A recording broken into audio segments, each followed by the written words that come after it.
All right. Hello, everyone. Welcome to stream. Oh my god. Welcome to stream, everybody. Welcome in. Hello, hello. Skulks, true. Hello, everyone. How are we all doing? Hi. Skull is spelled weird to you? That's valid. I mean, I don't know how else you would spell skull. Gonna be real. Gonna be 100% with you. I don't know how else you would spell skull. But hi, yes, hello, welcome in everybody, welcome to stream. Today, what we're going to be doing, I'm certain you can see it, I'm certain you can see what we are doing today. Today we are going to be talking about skulls, how to draw skulls, and how to make them work, yes. So, we are going to be, today's actually going to be very scientific. I didn't put a poll this week, because, like, I don't know what else I would draw other than, like, a skull, I guess. But we are going to be talking about how to draw skulls. But yeah, it's going to be very scientific today. We're going to be going over the different parts of the skull, where stuff aligns, and how that looks underneath the face, that sort of thing. And I'll very briefly go over some animal skulls as well. They're all very, very similar. Like, there's not really any... like mammal skulls, I suppose. There's not really too much difference between them all. So, other than, like, the shape, I guess, but in terms of, like, the actual parts of them, there's not that much different. Also, apologies, I'm very scatterbrained today, so I might be a little bit wonky today. But hope y'all doing well. And before we get going, you all know the drill, because if you didn't know, we are not just in...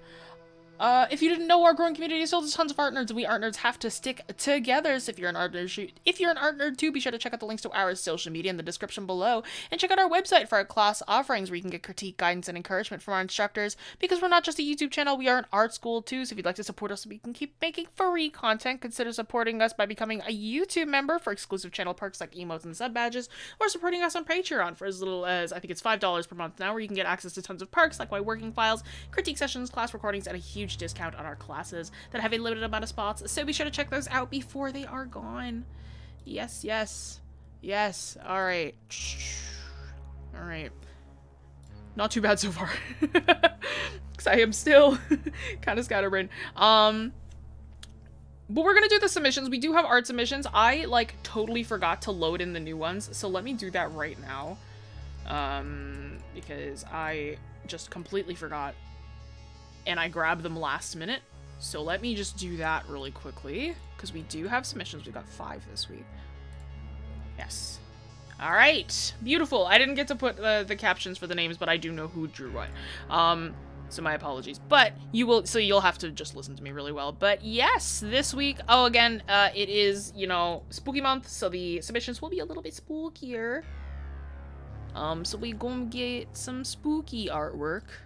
But this is a beautiful one, I believe, by Chieflame123 in the Discord. Yes? Yes, so this is by Chieflame, returning artist. This piece is beautiful. They submitted 3, and I was like, oh, these are all really, really good, but this one felt the most monstrous to me. It's gorgeous, it's beautiful, very, very, like, smart technique of kind of just copy-pasting the monster a few times rather than redrawing it over and over and over. You can tell just, like, by the general pose, but, still adding that variety in by changing the horns up, which is nice.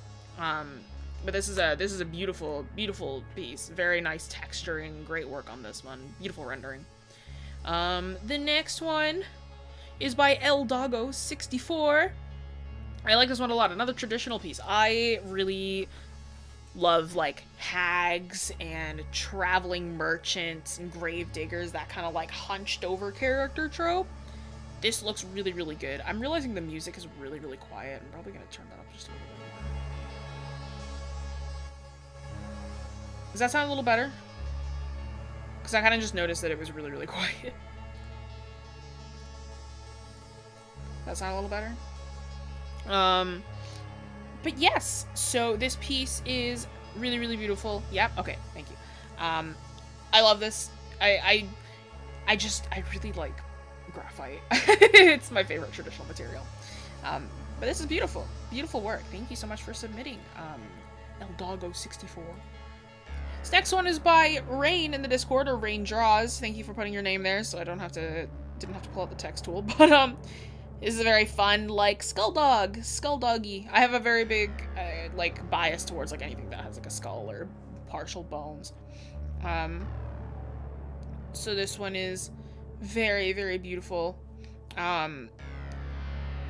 I'm just a big fan of, like, the dark eyes with, like, a little glowing pupil. Like, I think, like, I have a character like that. I have a couple characters like that. And I think that this one's really, really fun. Very nice. Very, very nice. We love monsters in this house.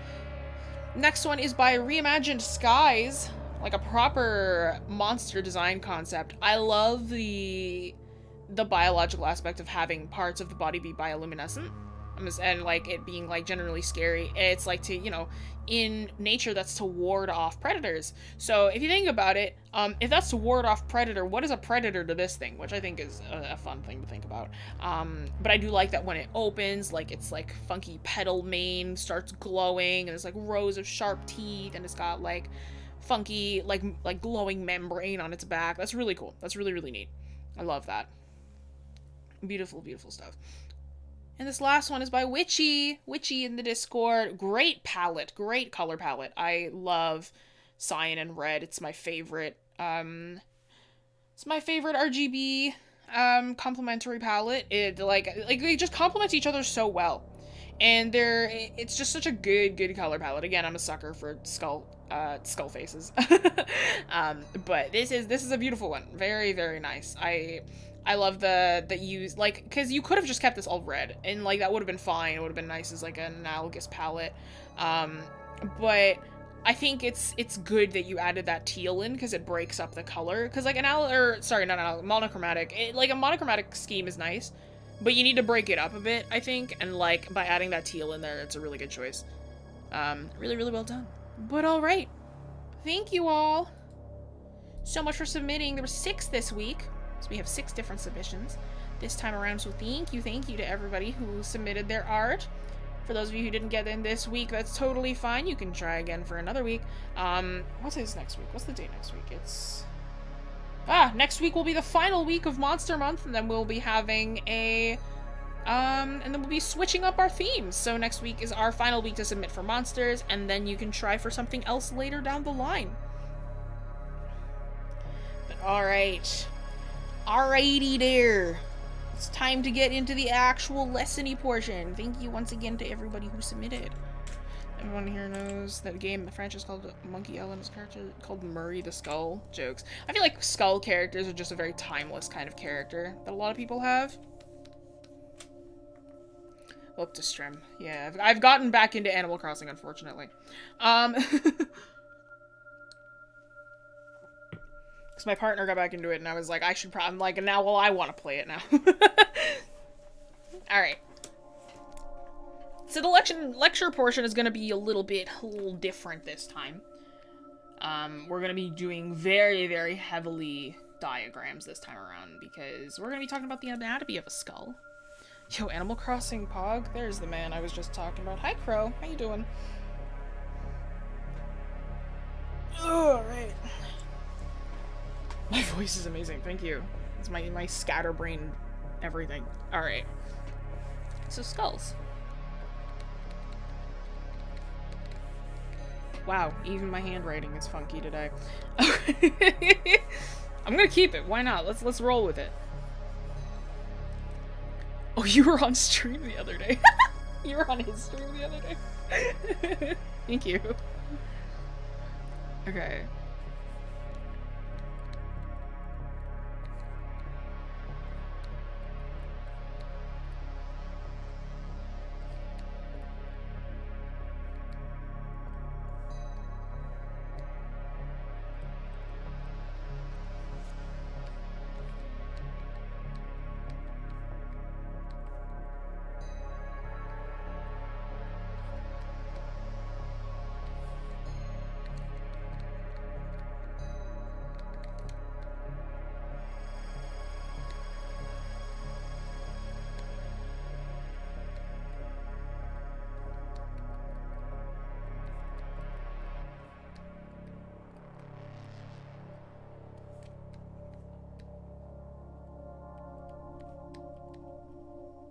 So, Oh, I need to save this file. Let's move this over here. Trying not to hover over specific things. What stream number is this? This is stream 71. Nope, that's not what I wanted to save that file name as. Let's try that again, dear. Oh, dear. What's anatomy? Anatomy is it's like how something works. It's like knowing the structure of something to know how it works. So it isn't necessarily like human anatomy, but like like in this case it is. But if we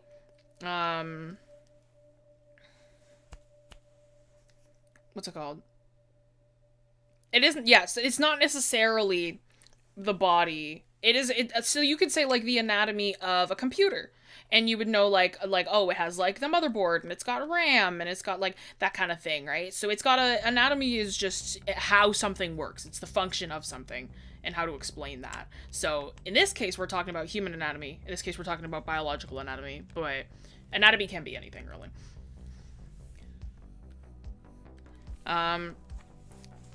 So skulls can be broken down into multiple anatomical parts. So a lot of people are like, oh, it's a skull. The skull is like the umbrella term, right? It's kind of like going like, oh, there's the body, but there's different parts of the body. There's your arms, there's your legs, that kind of thing, right? Skulls can be broken down as well. There are different parts of skulls that can be broken down into multiple anatomical parts, and understanding their structure allows for a better drawn face. So understanding where bone goes on the face, understanding where the tougher parts of the face are, will allow you to draw everything else because you know what's going on underneath it. All right?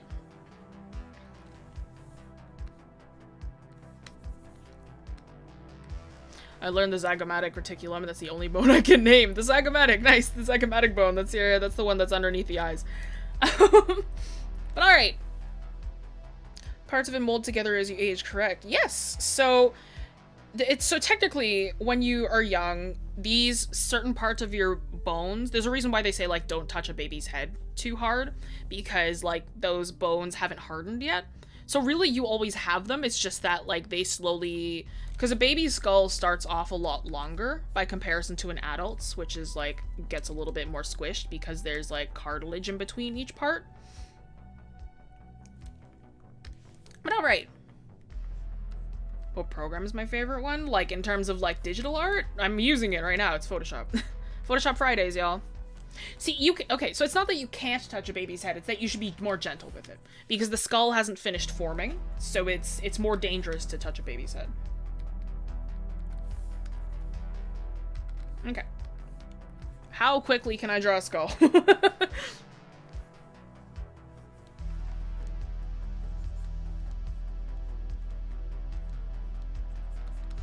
2 rows of teeth. Yeah, because we start off with baby teeth first. Oh, you should also know that the skull, the cranium, the back, like, circle here is not a circle. It's an elongated oval. Babies ain't built different yet. It's true. It's true. I mean, I feel like they are built different. They're born built different, and then they stop being built different once they get older. So we're going to start with the lateral view. For those who don't know, the lateral view is the outer side of the body. It's medial and lateral. So medial, if you look at your nose, your nose is the most medial thing on your face. So when something is more lateral, it is farther away from the direct center of your body, split down vertically. They get unbuilt different. So we're going to start with the lateral view right now. The lateral on the left of the face.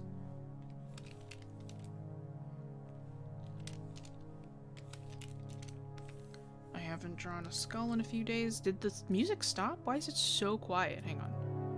I'm bringing that up a little bit. I'm trying a different playlist and it's, I don't know, like...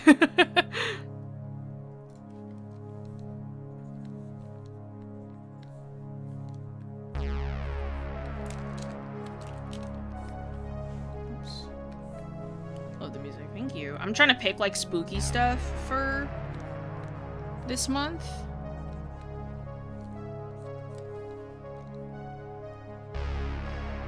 Eurobeat. I don't have the energy for Eurobeat right now, I'm not gonna lie. Okay, now it's getting too loud. What the?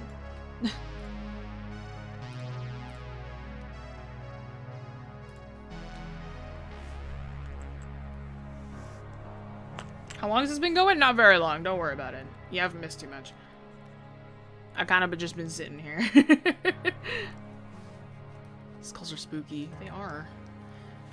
To be clear, we are talking about skulls, not specifically like teeth or specific things like that. We are very heavily focusing on the skull itself. Oh boy.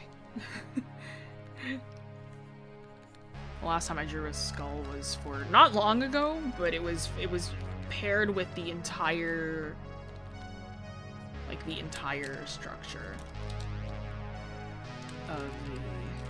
of the body, so it's not like, so this is not perfect, but as close as I can get for now.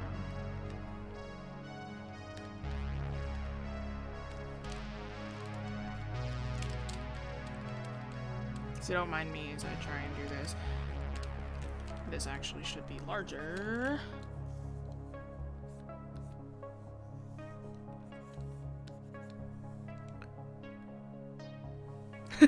We're not just specifically drawing Keith right now. Yeah, no, we're not actually. This man is not named Keith. Actually, it could be a woman. Our skulls are basically the same. There are differences between people with XY and XX chromosomes, but we're not gonna be going over that. That's too sciencey.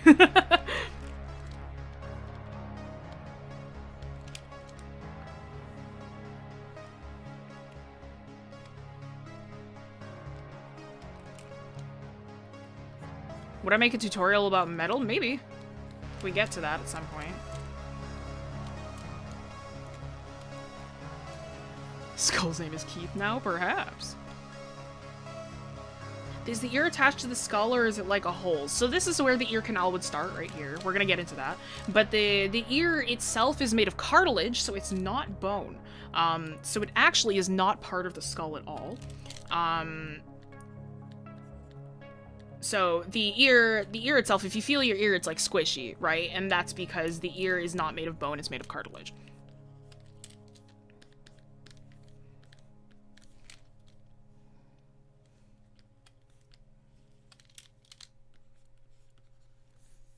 Only the lower jaw moves, right? Yes, correct. Which is called the mandible, or the foramen, the mental foramen. We'll be going over that in a moment. Let me see if I remember how to draw like the correct amount of teeth. I have a diagram over here, but I'm like, okay, I don't remember how to draw the amount of teeth. 1, 2. 3. And there will be corresponding ones. This is the wrong size. Great. Okay, alright, okay. This is why I am not a scientific artist. Because I'm choosing to ignore a lot of things. This should be higher. As much as I love bones, I don't think that I am amazing at drawing them off the top of my head, so it is a lot of, like, me putzing around. Where did I get my diagram from? A textbook. Okay. So before we get into the actual labeling of things, I did it from a profile view first, so we can label off some stuff. The profile view or the lateral view. Artist's term, it's a profile view. Scientific term, it's the lateral. Right, we're gonna mark off a few things. Right, we're gonna notice a few things first. What we're gonna notice first is where the jawbone is placed, right? We're gonna be based science, loving Jessie, true. So what we are going to be doing is we are going to be focusing on landmarks first. And your landmarks are very, very important when it comes to drawing skulls, because then by this point now you'll be able to understand what is underneath the skin, so that what's on top of the skin becomes easier to draw, right? It's much better to remember, it's better to understand what's going on underneath, like your skin and your flesh and whatever, because your bones are your hardest landmarks, right? And it is much, much easier to work with it this way. So, notice the shape of the skull. Notice where the mandible starts. The mandible begins directly halfway through the head, right? So if you're ever drawing your jaw, right, if you draw that first circle, bring the face down, your jaw will start halfway through that circle, right? So because our jaw is built like this, or the mandible is directly located in the center of the cranium right here, right? So you can think of it that way. And notice that the cranium is a big long oval. The mandible stops about halfway through here. So if you draw your head and your chin ends all the way back here, and you're only giving yourself that much room left for the rest of your face, whoopsies, I hit my mic, I'm so sorry. Then you've drawn your face a little bit too small, or you've drawn your head too small, right? Never forget the cranium. Our cranium is huge just because it fits our brain, right? We need to make sure that our brain fits inside of here, and our brain doesn't, like, reach all the way to the edges here. Our brain is more like that, right? It's floating in there. So remember, halfway through, mandible starts there. Right here is the opening for the ear canal, right? Your ear would go right here. So your ear is directly attached to the mandible. So not only is your mandible halfway through your cranium, your ear is as well. If you draw it so you have a person from the side here, and your ear is all the way back here, or like if you draw in your chin and it's like this and your ear's kind of like that, or if it's like right here or whatever, right? It shouldn't be. If you have your face, again, halfway through the cranium, your ear will start right here. So it will be also be aligned with this center line of the side of the face. What's my favorite candy? Good question. I really like Starburst and High Chews, if we're talking candy. If we're talking chocolate, I really like, Mars bars and, Nestle Crunch. So, let me write some of this down for you, so we can talk about alignment. Starbursts are so good. Exactly. Okay, also, controversial, I think. I've been told that it's controversial. I literally don't care. Okay, the lemon-flavored Starbursts are good. I don't know what you people are on when you're like, oh, lemon-flavored Starburst is nasty. I think that you're, dumb and not cool. Is that too mean? I don't know. I'm very... Lemon are the best Starbursts. See, I don't think that they're the best. I think that they're still really good, though. We've had this conversation, Crows. I'll just, like, eat any Starburst. There's people who don't like lemon Starburst. People think that lemon Starburst is the worst one, Joe. What do I do for Halloween? Usually what we would do is I would go with my, like my friends would come over and we'd have like a Halloween party.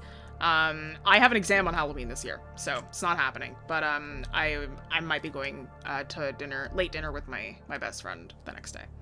Pink is the worst Starburst. You're invalid for that. You're invalid for that. I'm sorry. I think you're a coward for that. I know we've had this conversation, but now I'm calling you out publicly on that opinion, Crow. I'm sorry. It's just...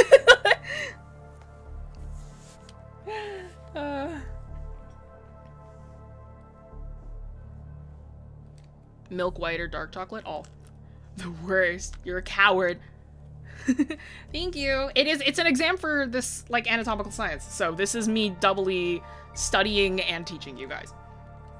So, mandible. Oh, I should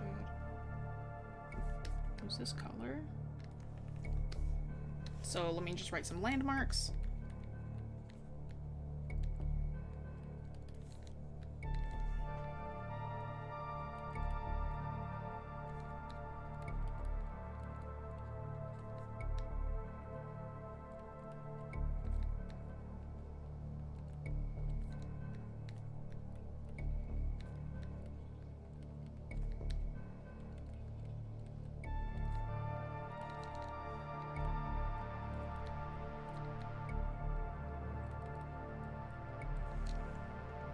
Upset that Halloween's on a Monday? Yeah.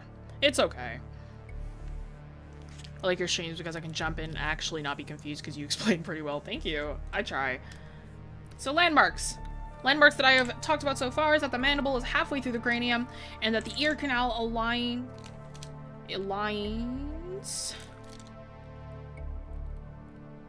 with the end of the mandible, right? So this is the ear canal right here. It is a hole.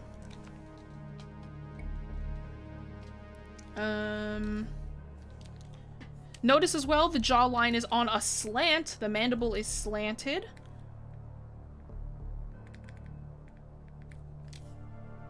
Mandible is slanted. And the teeth protrude. Right? I'm pretty sure Vanessa talked about it already. But when we draw in our lips, remember that we shouldn't have everything on this side be completely flat. We want to bring that out because the teeth protrude from the head, and that will also help make the lips protrude from the head as well. Oh, actually, yeah, you bring up a good point. Only the mandible moves on a hinge joint, right? So right here, it's a hinge, right? So it's kind of like there's a thing here. Oh, actually, I can just show you. It's kind of like there's a hinge joint right there, and it only moves from that specific spot. So if you're drawing somebody's opening their mouth, it will only open from that specific point, right? That hinge moves it up and down.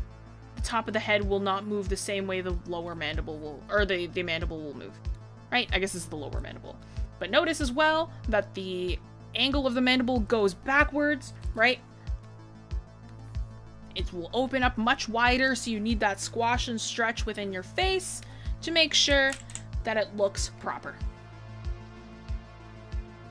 But alright, let's do some labeling. Let's do some labeling right now. Yes, that's the thing that I should have done first. So, right here, I'm gonna label the ones that I think are important. I'm not gonna label everything.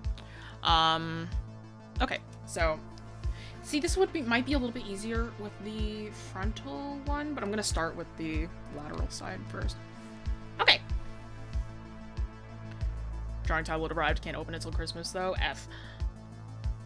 So this one right down here, we've already been talking about it. This is the mandible, or the jaw.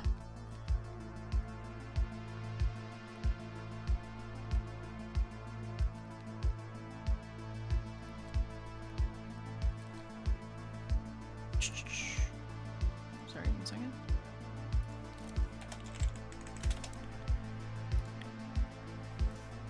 So that is the mandible, the jaw, back down here. Right here is the, technically, okay, so the real term is the external acoustic meatus. I'm gonna call it the ear canal. Ear canal opening. Back here, it's kind of shaped, so it's kind of divided like here-ish, and then goes back like this. It ends right here, like this. You can call this bone the parietal bone. And this takes up the majority of the back half of the face. The one right here, this entire forehead bit, it kind of goes like this. Yes. Yes. So this whole section right here, this is the frontal bone. I'm only giving you, like, the essentials. There's so many more in here, but I'm like, it's fine. We'll just go with the essential ones. This is the frontal bone. Right here, this little piece. Up top, this is the nasal bone.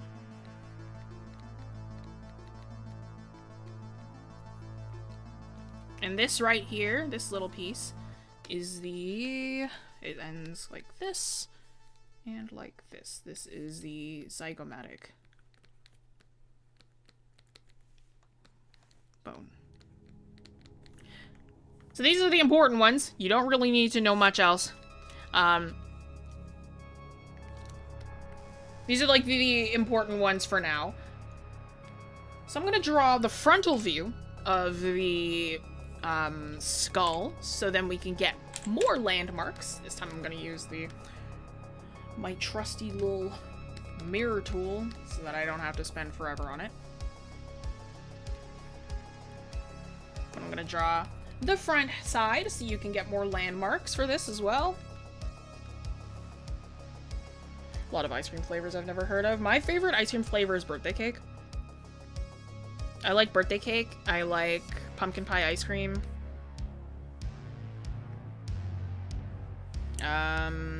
Most chocolate flavors, as long as it doesn't have, like, nuts or fruits in it. Like, I just like pure chocolate, so, like, there's, like, a triple chocolate brownie thing that I really like.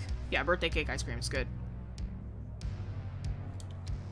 Birthday cake ice cream rocks. You get it from Quarthes. That's the good stuff.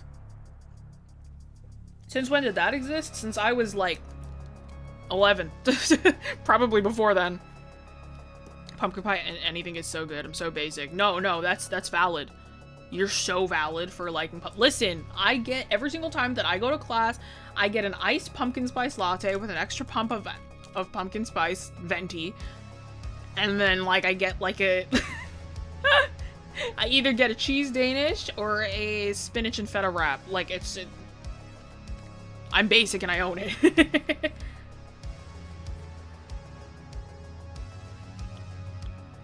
Americans get rum and raisin. I don't know what that is. I'm Canadian, by the way.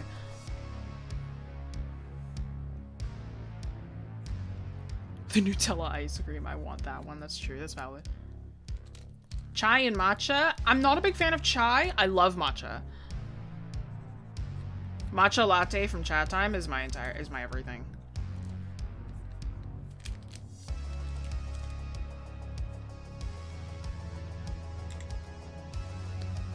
Sorry, I'm trying to figure out what I'm doing here.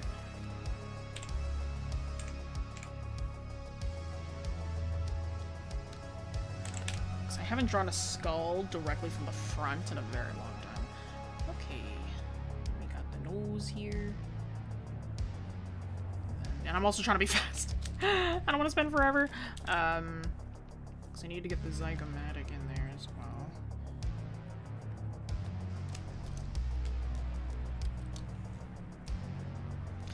Do you have any tips to simplify the skull for people with more cartoony art styles? Yeah, so I only simplify the skull.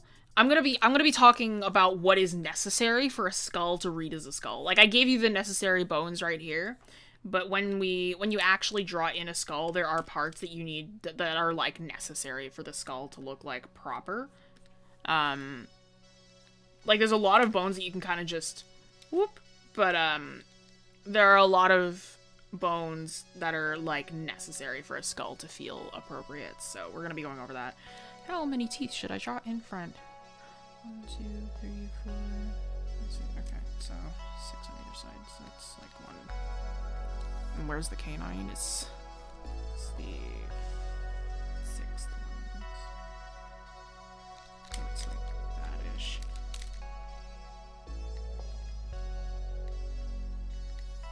I think that's right. It's probably more. It's okay. I don't know.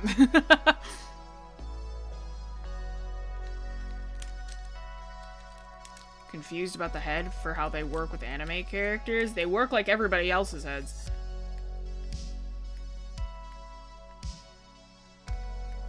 There's no difference, it's just the style. Okay.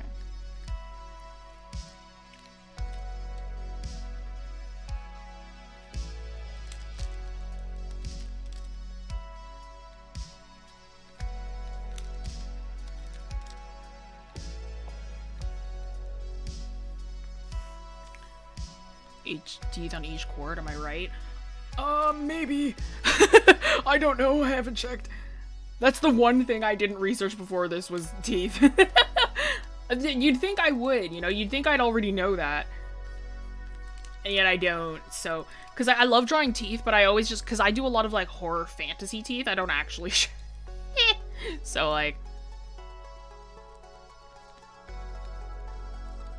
you'd think I know, but I don't actually. I'm a liar, a fake, and a fraud. Your teeth are bone, did you know that? They're your only external bones on the body.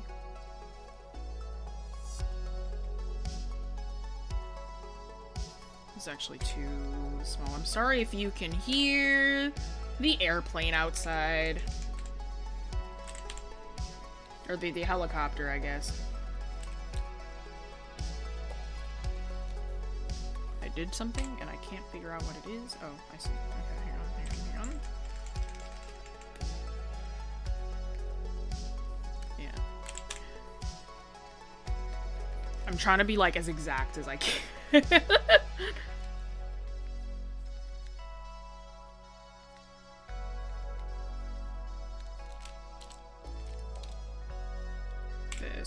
to be lower. Oopsie doopsie, this needs to be lower overall. Something like that.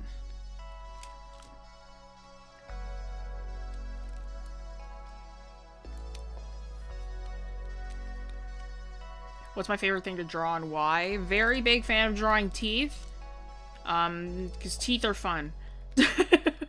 I love drawing monsters. Big fan of that. Characters in general. In terms of human anatomy, I love the torso and the legs. Those tend to be the most fun for me.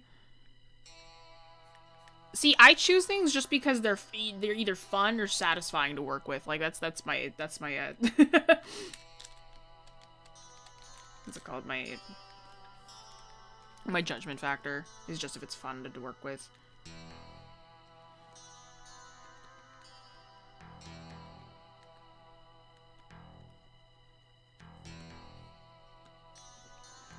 Okay. There are other, like, bony things in here that I'm not gonna go over, but we'll just leave it at that. Okay! Sure. We'll say that that looks okay-ish. It's definitely a little off, but, like, I'm trying to be fast here. So... legs are super satisfying once you know how to draw them. Like, it's very much like a thing that you practice and you get used to it. I hate drawing cars. So true, Rotten Egg. I hate them.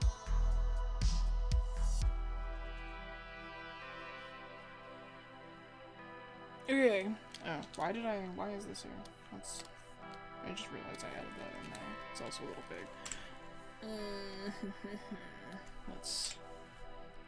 Nose is looking a little sus. Okay. So. Let's label these bones again with a completely different facial point now. Let's actually turn the symmetry back on. Is it the same place? Yes, it is. So let's add in these bones that we labeled over here. We'll relabel them. So this one right here is the nasal bone.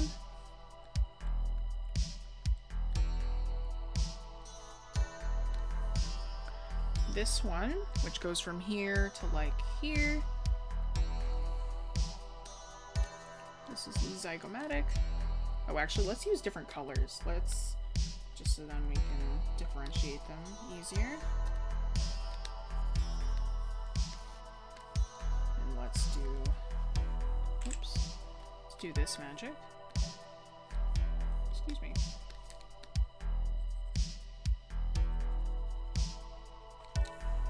I should have done that.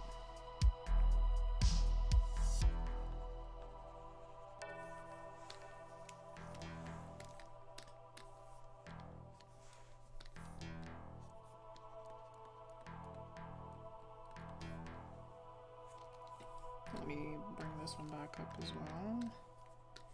Do this magic. The nasal, the zygomatic. Also known as the cheekbones, yes. This one down here.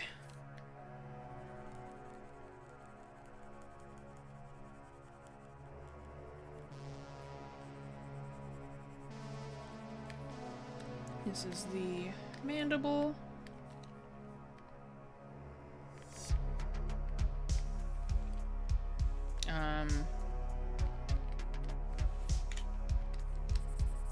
This one right here. Yes.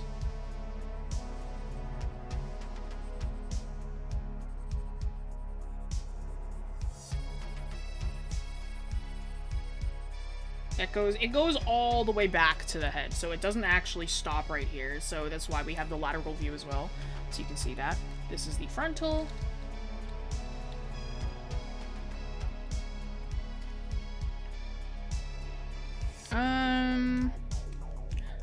This one is technically, I'll fill it in, why not? This one is the maxilla.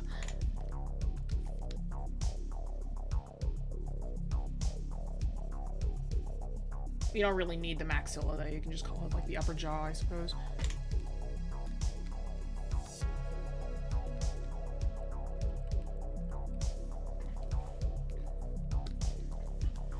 So these are the important parts, the important bones that you're gonna need if you want to think about anatomy in this way. Hate horror or any of that kinds of thing. I'm a horror artist, so not really. I mean, if you're scared of that kind of stuff, that's fine. I mean, I kind of live for it. My bedtime stories are horror stories. Okay. Like, that's not even me trying to be edgy or exaggerating. That is literally what I do. I love reading horror stories before I go to bed.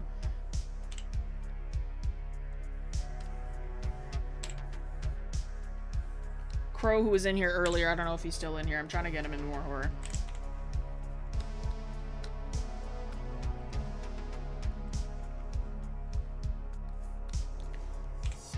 Same, but I'm scared. That's fine. Horror's not for everybody. So, more landmarks. Let's talk about more landmarks. The zygomatic. The zygomatic bones. Very, very important. If what you can do for me, on your cheeks, right? Touch your cheeks. Now go upwards, underneath your eyes. If you feel that hard bone kind of right underneath your eyes, that is your zygomatic bone right there. This is your cheekbone. See, your zygomatic is your cheekbone. This is a protruding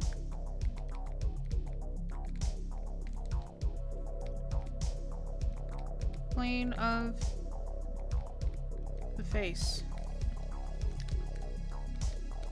and is important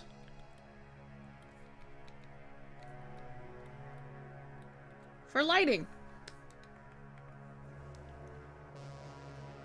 Is it so sharp it feels more rounded? That's because of the layers of fat and skin that we have on top, right? So, but you can feel it, right? You can feel the hardness right underneath your eyes. And that is your zygomatic bone. Underneath it, this little section right here, empty portion between, I'm just gonna call it the zygo and mandible, is the cheek. Right? So this section right here, that's where your cheeks are, because there's no bone between your mandible and your zygomatic. However,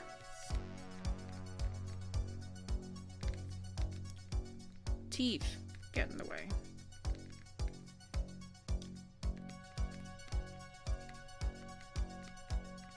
Sink in this area for a more emaciated look. So if you want somebody to look like they haven't eaten in a while, if you want somebody to look weirdly thin or sickly, sinking in the cheek between the zygomatic and the mandible is a fun strategy that you can do.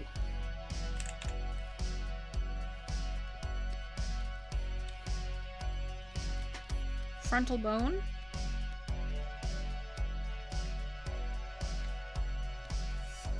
is 1/3 of the skull.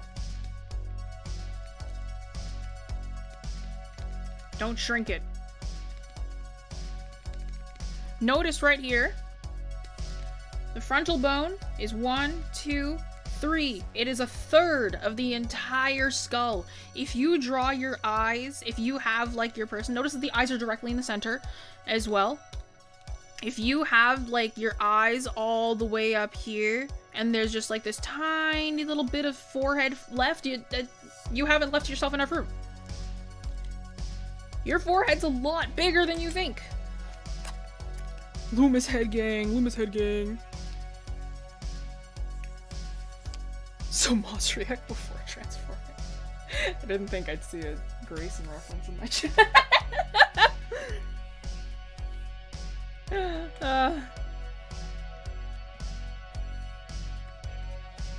Can I color code the first one, please? Yeah, sure. I can do that in a second. So the frontal bone is 1/3 of the skull, so don't shrink it. Don't shrink your forehead. Opinion on Loomis head. I quite like the Loomis method. I do it sometimes if I really want to be, like, very... It's good for working with imagination, not great if you're working with observation. But it is up to you.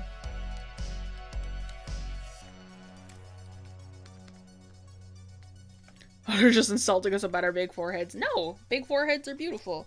That's why we need to draw more big foreheads, because people shrink them too much. What if it gets hit with a shrink gun in an experiment? You know, I can't help you there.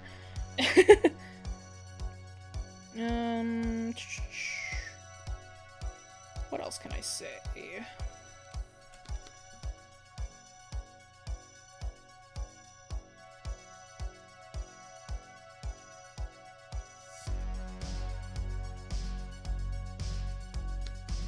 Oh, frontal...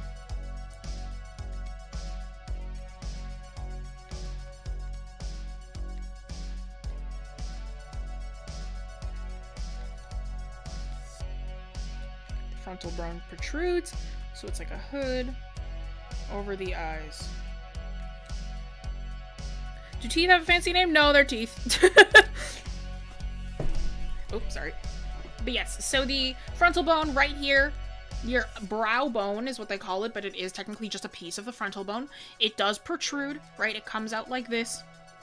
So it creates a hood over your eye sockets, your eyeball sockets, right?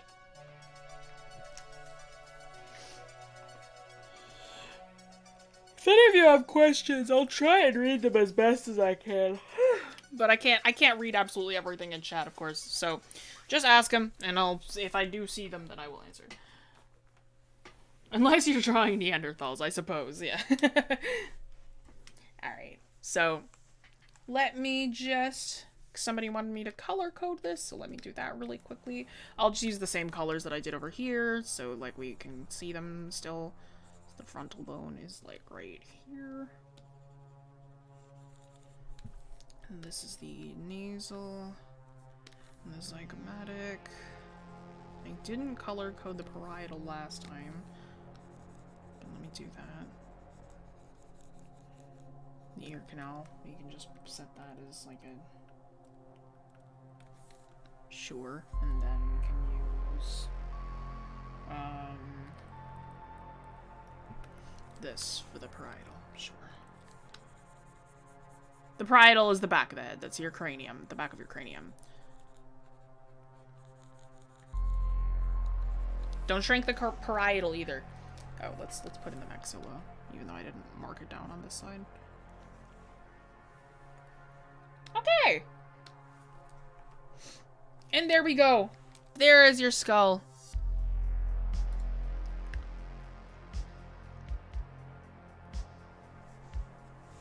That is what we want to think about when we are looking at skulls, different parts of them, the landmarks.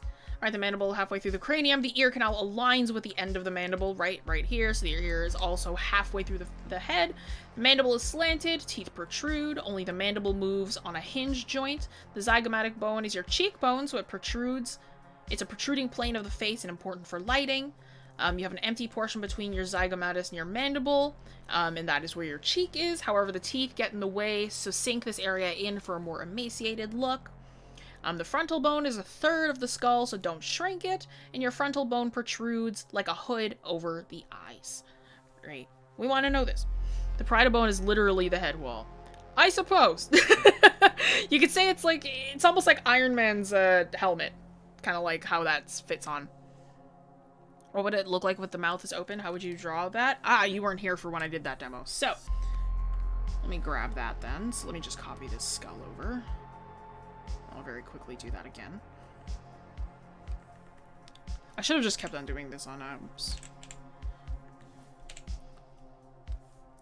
Should have just kept on doing this on other layers. I should have had this on. I just kept on merging them because I was too lazy to do anything. So when we have the skull like this, we'll keep the lateral view. It's a little bit easier to work with. If we turn that saturation down, it's just easier to work with. When we have this,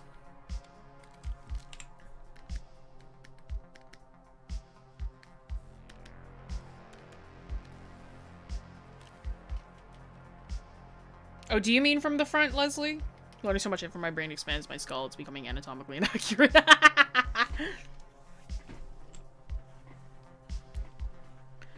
Do you mean from the front, Leslie? If so, then I can show that too, but it's not that different.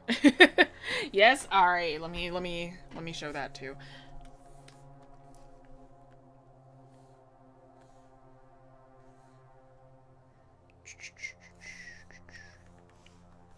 It's raining outside. Yes! The rain sounds are like to die for.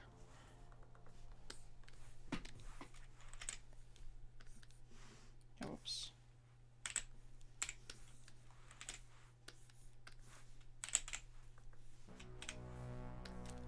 Excuse-moi. Listen to me, please. Also, when the skull is talking, I'm just about to do that.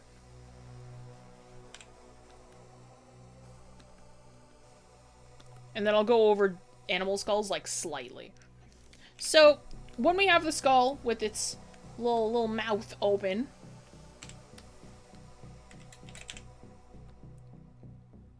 Am I drawing something at the end? Yeah, I am. I am probably just gonna draw, like, a hinge. It's on the hinge back here. Reconnection successful. Something happened to the stream? No? Okay, we're still good. I had to double check. I was like, wait, did something close? Oh, it froze? We're good now? Okay. Are we okay now? Alright. Yeah? Okay. How long ago did it freeze?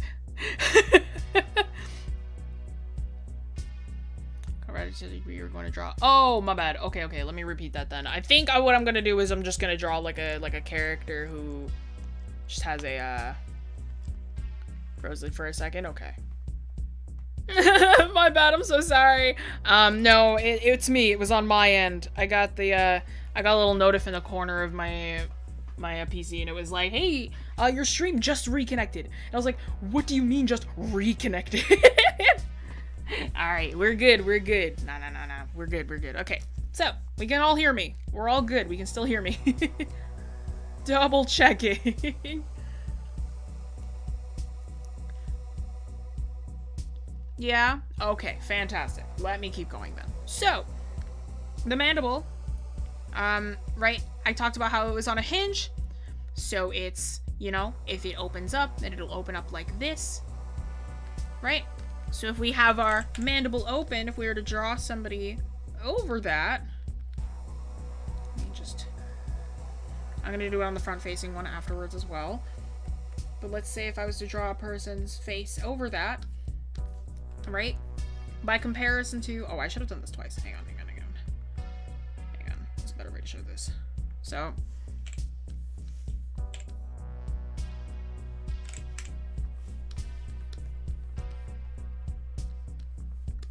you got a person, select mandible, have it at a point and move it. Let's say that it opens up like this.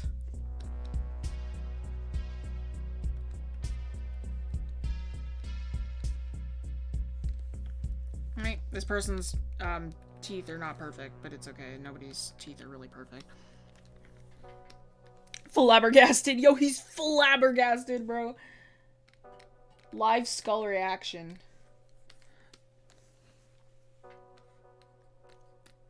So let's say we've just got a person, right? This comes down here. The nose is like this. The nose is also made of cartilage, so it is not a bone. There is a nasal bone, but it is not like...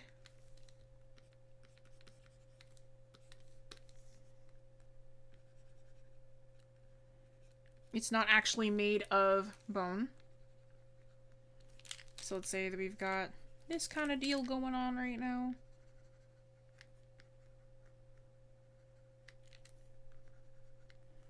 The nose like this, and the eyebrow would be right here. The ear would be right here. I'm not bothering to draw an accurate ear right now. But let's say we've just got a person like this. Right? So with the skull, Like this. The skull is smiling. The skull always looks like it's smiling. So if we've got a person looking from the side, like this, right? When the mandible moves, the rest of the face will move, or the bottom of the face will move and stretch as well. So if we, again, take this mandible, put it on that hinge joint, and just open it up, right? The jaw goes back. And the mouth, like, stretches up. It opens. But only like this.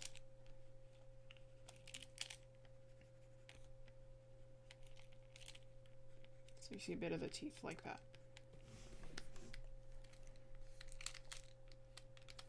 But our mandible will stretch open. This is what we call squash and stretch. Right? Squash and stretch. So this is a stretch.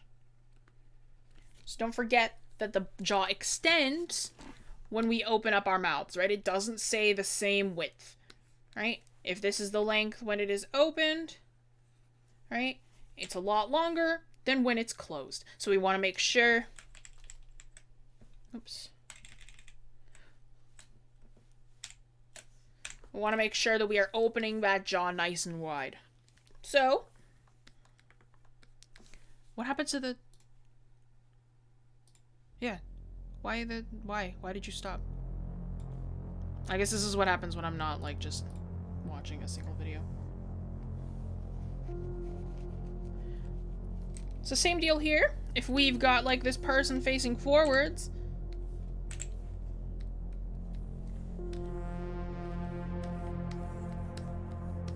Copy that over. From the front... This is going to be a little bit trickier. Because even though the mandible is opening, it is opening and hinging backwards. So what you have to do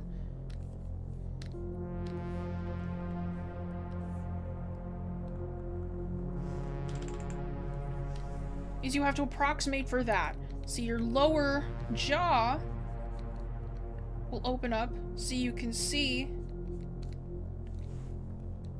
the back points of the teeth. You can see your molars, right? It's a curve. Your mandible is curved.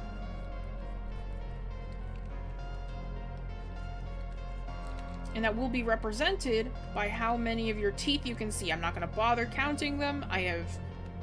We have not much time.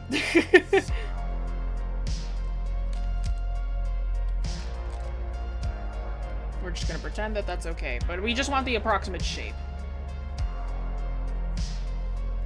But again, it opens up wider.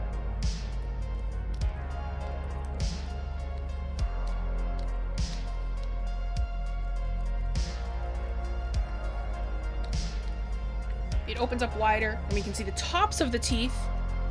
16 on top and 16 on the bottom. That's, yeah, that sounds right. I'm not gonna count though. So, not right now anyway. We're just talking about the landmarks.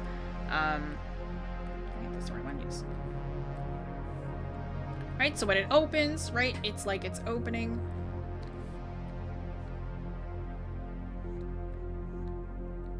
Like that, almost. Yeah, because it's 32 teeth in total, right? I think that's it. So it opens backwards like that. And from the front, as a face, what that looks like.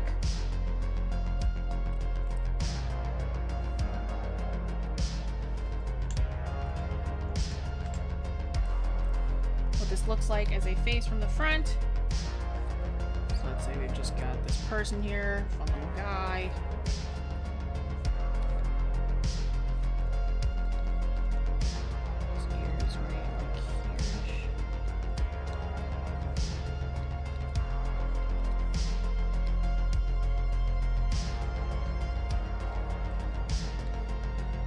Oh yeah, everything is out of whack here.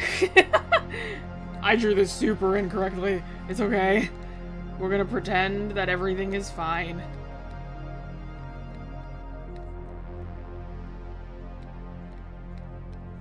Like that. So if we've got the face kind of looking forwards like this. Oh my god, he's got an omega chin. Maybe the nose needs to be like a little bit lower here. Yeah, the nose needed to be lower. Boo. Okay, that's fine. I'm just kind of forcing it right now.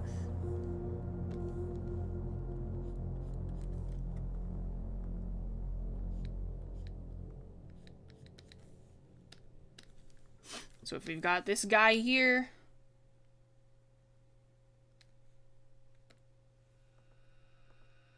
Oh, whoops. Whoops.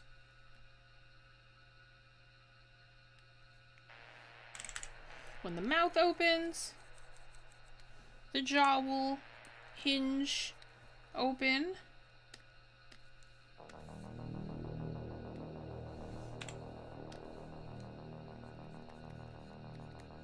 Chin will open up wider.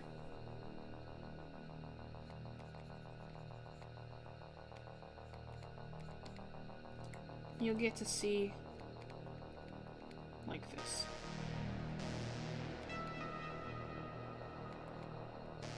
And some of the tongue will be in there too.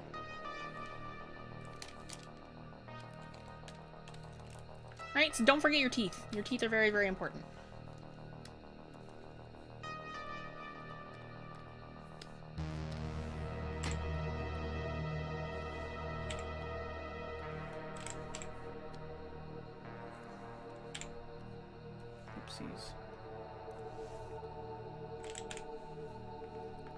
Sorry, I haven't been looking at the chat. I've been trying to, like, focus on it.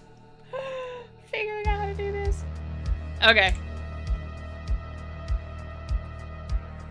Nintendo 64. Thanks, Mom. Alright. I think that'll do it for the lesson portion. Yeah, because we went over an hour. Wow. So that works. It's gonna turn into a video, probably, yeah. So those are the important parts of the skull, the landmarks you need to know, everything like that. Hopefully that was generally informative. The video's not over. We're not done here. I'm gonna draw something. But hopefully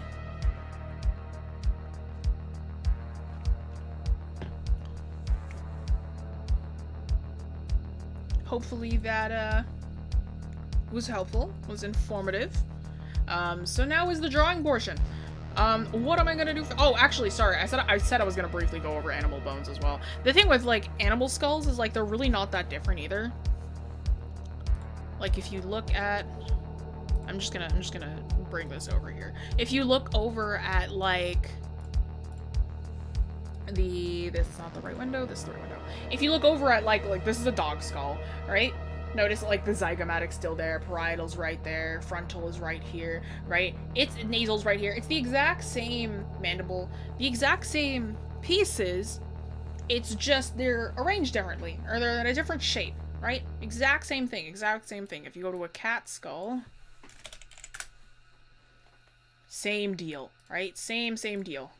Frontal, parietal, nasal, maxilla, mandible, right? There's a zygomatic, right? There's a lot more names you notice that I didn't say, but these are the important parts.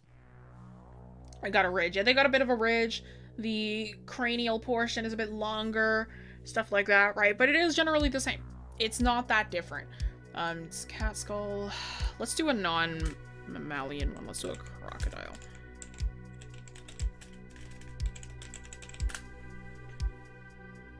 Oh.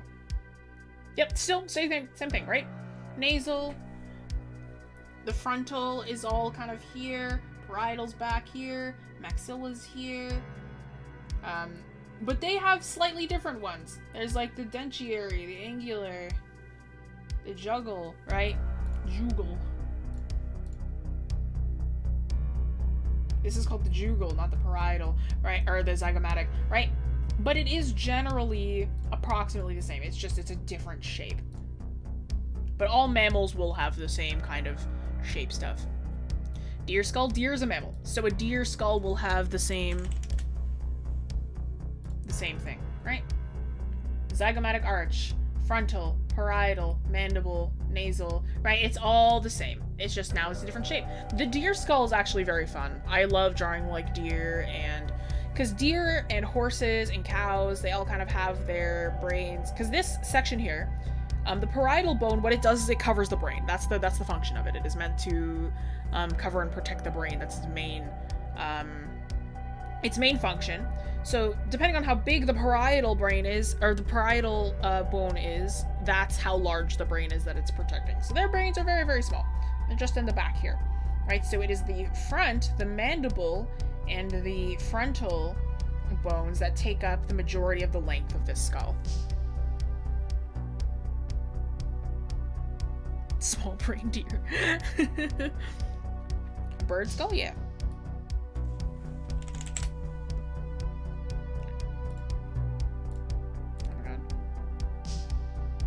Wow, that's nice. That's very, very high quality. Premaxillary. The mandible's the same, nasal's the same, maxillary's the same, frontal's right here. Is the preorbital.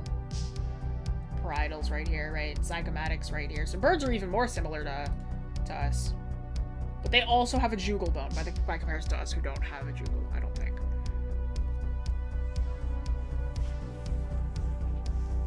Wish humans could grow horns like animals. Maybe we did one time at one point. You don't know. But yeah, okay. So that is generally skulls. That's what we're talking about. I have skulls. I own skulls. For those who don't know. And like, so skulls are very, very fun to kind of look at. Do y'all want to see my skulls? Do y'all want to see some of the skulls that I own? I didn't plan on this, but y'all want to see some of the skulls that I own? Because I own a... What do I have? I have a pig, a muskrat, and a stoat. Yeah, okay. I didn't expect to be on camera today, but it's a good thing that I have makeup on, I guess. Okay, give me a second. I grabbed some of the skulls that I own. They are real, if you're wondering. I'll get the real ones. I have a lot of fake ones too, but I'll get the real ones out. Okay, so I apologize as well for the lighting that's going to be popping up. I have a lot of my neon lights on, and I don't really want to turn them off. I don't have, like, my proper camera lighting right now. So, let's see here. Is this the right one? Yes. Hi. My room's a mess. Don't look at my room. I didn't expect to be on camera today. But yeah, I've got a couple skulls. So, for those who actually did read, or have read my comic before, there's the big demon. Hi. There's the big demon, Gulrathel, who has a pig skull for a head, so this is the skull that I use for that. The mandible's detachable, so what I do is, like, if I ever wanted him to talk, what I would do... Hi! So if I ever wanted him to talk, I would just open up the mandible, I'd take a photo of it from whatever angle I wanted, and I would, like, you know, trace over it or copy it or something like that, so this is a nice and easy... I am so pretty, thank you. This is a... Yeah, the headphones are real. Like, it's not just, it's not just a fun little addition I did to my avatar. It's actually... where did I buy these? They're locally sold. So I make sure that when I buy skulls, they are from ethical sources. So these skulls... This one This one specifically is a suckling pig. And the suckling pig this is meat that is fed to zoo animals, so they are bred for like sustenance for other animals and care, so they just clean them up and sell them. So this is a really, really nice and easy one to get your hands on. I think it was like $40 it was on when I got this one. But it's nice. It's really, really good condition. I think it's A grade, so it's not perfect condition because it's missing a couple of its teeth, but that's fine. I'm fine with that. So there's that one. I have a muskrat, so a muskrat skull is very, very small. It has its little, like, front teeth in right here that I think are really fun. It's glued shut, so this one is not, the mandible is not detachable from the upper portion or the cranium, right? If you notice in the back here, right, this section is where the vertebrae would connect to the skull. It's either there or it's, like, on the underside right here, like on the underside of the skull here, I don't remember. But yeah, this is a muskrat skull. Which was really nice. This one was also another one that I was like, oh, it's great. Thought they were human at first when you mentioned them. No. So you can technically buy human skulls if you want. Like for scientific purposes, you can't actually, like, I suppose you could. It's tough to get them, though. But why is there a photo of hands in your room?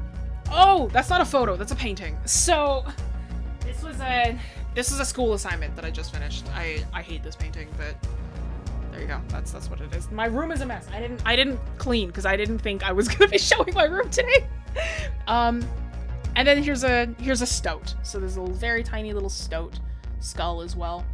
At the back here.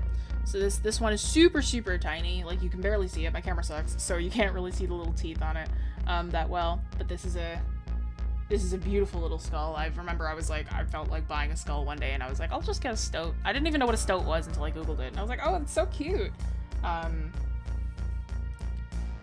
But yeah, so this is what the stoat looks like. But my favorite one is the pig skull that I own. I'm a very big fan of the fact that the mandible dislocates. My partner's offered to buy me a cow mandible one day. But I'm like, if I don't buy it myself first. Little skulls are very cute, right? I have a lot of fake skulls. I have a lot of fake bird skulls. I have a sparrow and 2 magpies. That's right. I have 2 magpie skulls in a sparrow that are true to size, and then I have some non-true to size raven skulls. I've got a few of those too. They're earrings though.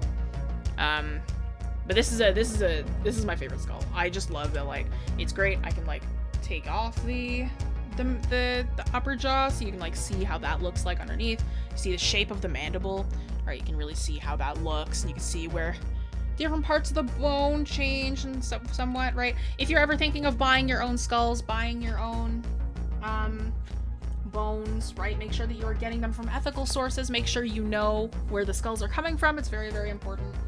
So these guys, they all of theirs are sold either for scientific purposes or for artistic purposes, and they clean them up. So they're either, how they find them is they're usually either roadkill or they're being used for like food or sustenance. So then they're just like, okay, we have these leftover skulls, what do we do? And we can just sell them for cheap to artists or schools if they need them.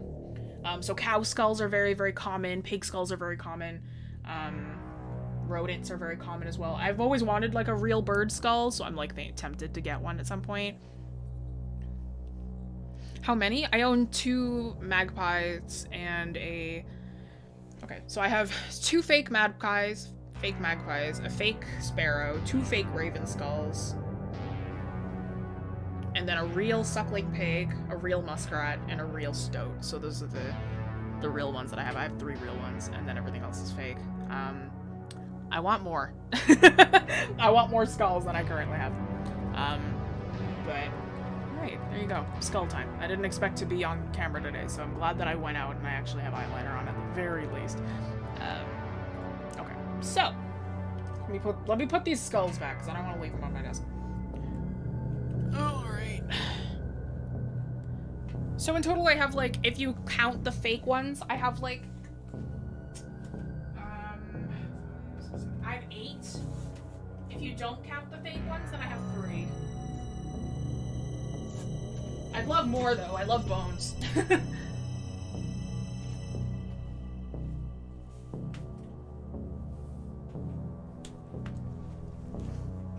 Wish I had more as well, for real. Do I name my skulls? No. My skulls are all for artistic purposes, so I think my headphones are fine. I charged them last night. Okay. Let's see here. Time to draw the thingy. I realized I didn't really plan out what I was gonna draw, and I forgot to do it. I didn't forget to do a poll, but I was like, what do I pull? It's like, it's probably just gonna be like a portrait, right? Like, it's just gonna be a skull. Very nice hat, thank you. The artist, she was selling them on sale, and I was like, yo, I've always wanted one of your embroideries. So I like very quickly messaged them, and I was like, yo, can I like purchase one of these? LOL Chalky Milk. If Chalky Milk was back to being a skull. Reverse Chalky Milk? Y'all. Reverse Chalky Milk? What would the reverse of Chalky Milk be? Apple juice? I don't know.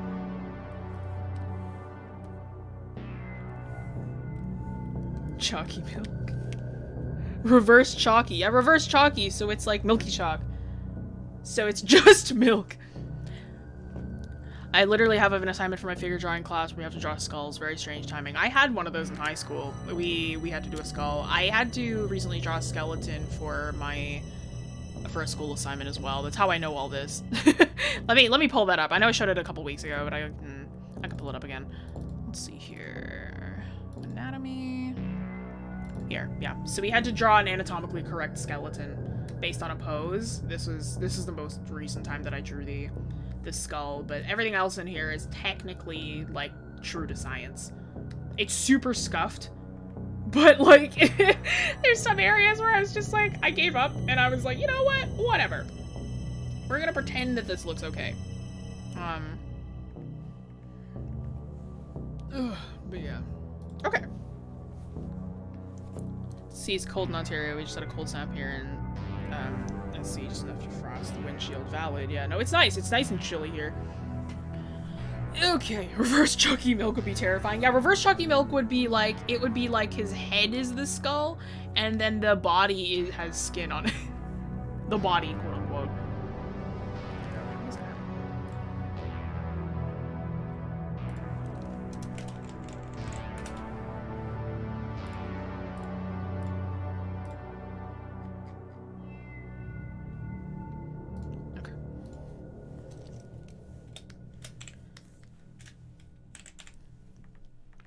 Alright, y'all. I have an idea.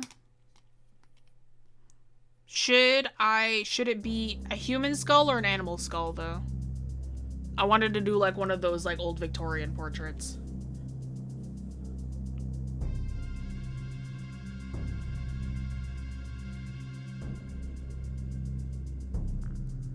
Animal? Animal skull? All right, well, let's do a poll. I'm realizing I should have done a poll. Which animal? Human. All right. I mean, most people are saying animal, but like, we'll do a poll anyway. Poll is up. Vote, my children.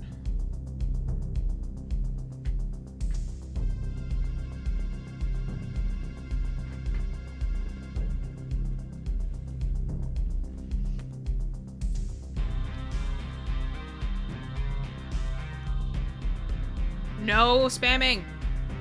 Stop. I'm not gonna pick it if you keep spamming.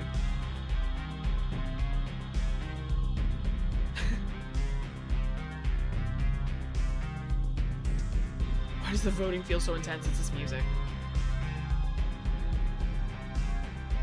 A gorilla skull. A gorilla skull would basically just be a human skull. It's super similar.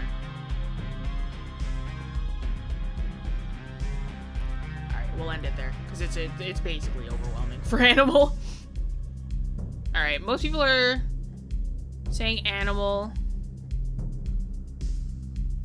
A lot of people are either saying like horses or a rodent of some kind. Deer as well, yeah. Are you a man or a mouse?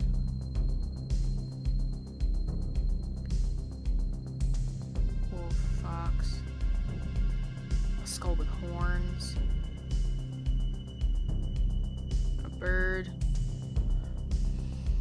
I'm just gonna pick this what animal it is because it's gonna make it easier. A lot of people have been saying deer though, and I think a deer skull would be fun. All right, let's look at the deer skulls because I don't have that. That's another skull I really want. I'd love a deer skull. Deer skulls are so expensive.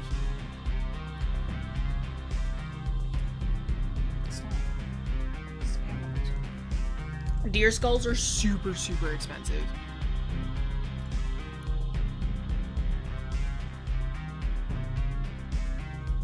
Sorry, I'm not looking at chat. I'm looking at preferences.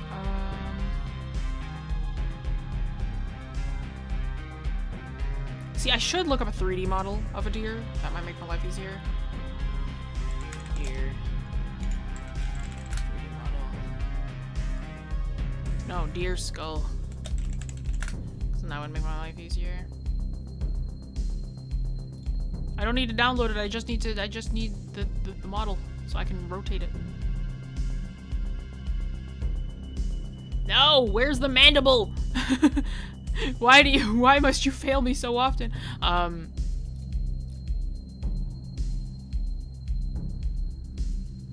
lich, lol. A kenku lich. It'd be kind of fun.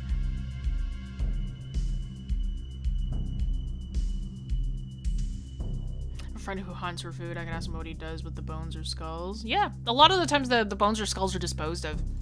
Some hunters just, like, use them as, like, trophies, like, they just have them in their house, which is fine. If you have them as, like, if you're hunting for food, like, it's sustenance, it's whatever. Like, I'm okay with hunting for food. I feel like I'm less okay with hunting for sport. Let's see here.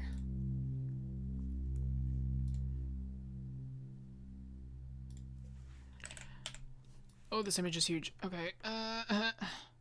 Sorry, I have my reference open in another window.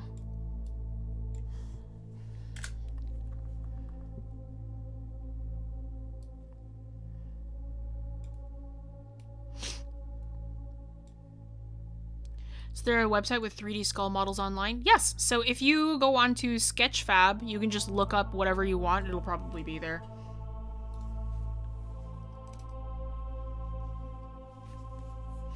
All right.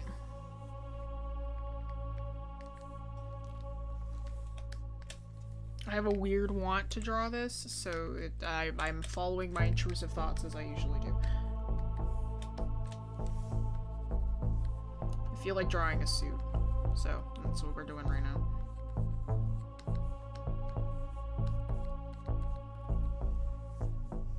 Sketchfab, yep, that's the one. Artists, 3D artists will always post their work to Sketchfab, so it's very easy to find, like, any 3D model you need over there. One of my students was like, I was telling my students, like, oh, I hate drawing cars, because, like, you can never find the interiors, and, like, I don't know how to find references for it. And she was like, why don't you just go to, like, car dealership websites and build the car there so you can see the inside of it? And, like, that could be, like, an epiphany. And I was like, you're so right. No worries. Look, my lips too much than normal, just chips. Get chip, hydrate. If you find that you are, if your lips are too dry all the time, then you need to hydrate more.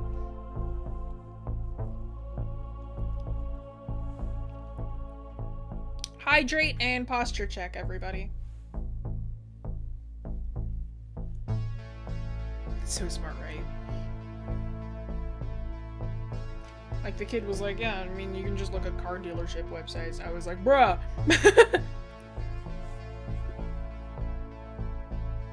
Thanks for the posture check. Yes, sir. Posture check.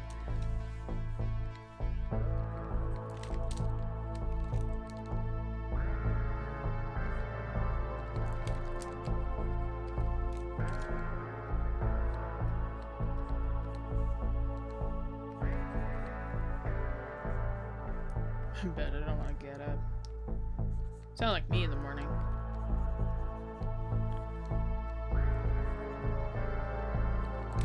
Eventually, once you kind of get used to drawing the skulls, they're all generally the same. Like, it's not too different for each one.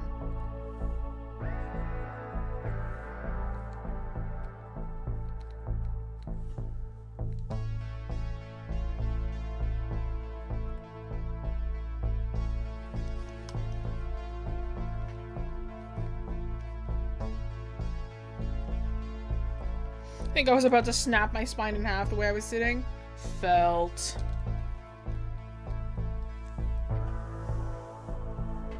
How to draw an accurate Amogus skull?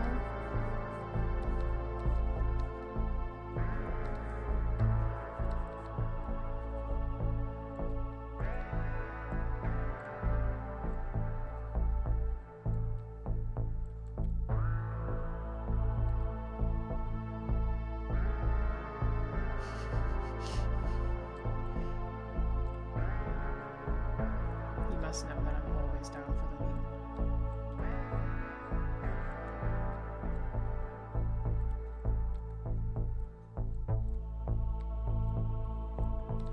Sus. Okay. I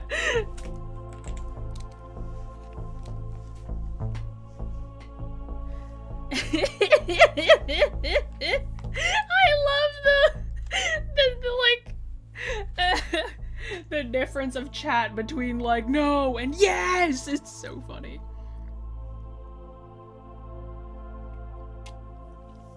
What skull are we doing? A deer. You won't hydrate if you do it. Too late. I already hydrated, so like I'm like one step ahead of you, clearly.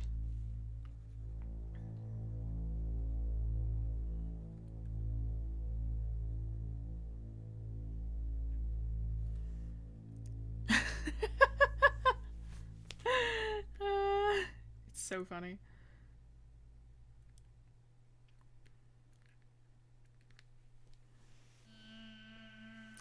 Hydrated, now I'm epic. Vibes. I've gotten back into Animal Crossing. And, like, I really... I didn't think I'd ever get back into it, because I was like, oh, you know, it's just, I haven't played in a really long time, and, like, whatever, there's not really much else that I want to do. And then, like, my partner got back into it, and I was like, oh shoot, alright, well, looks like I'm back into it now too.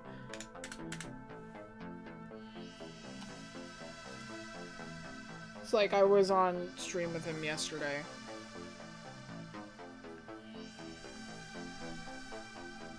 That was fun. Cursor's S tier, thank you. Yeah, it's like you can't. OBS isn't picking it up, but he's walking. It's animated.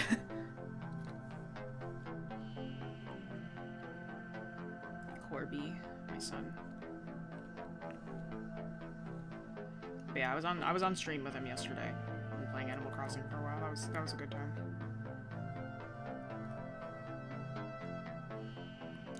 Felt like last week. It was yesterday. It was yesterday, yeah. Would it be creepier without the jaw? I don't think so. I feel like everybody draws them without the jaws, and it's like, it gets kind of boring. I streamed Animal Crossing? Yeah, not on this channel, though. I pop into other people's streams a lot.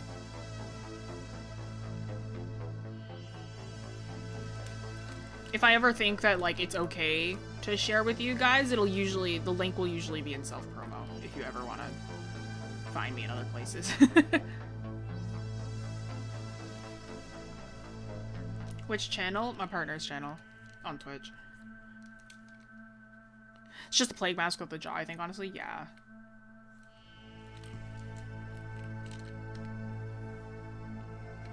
Yeah, if I'm ever on somebody else's channel and I'm like, and they're like cool with it, I usually post a link to the stream in self-promo.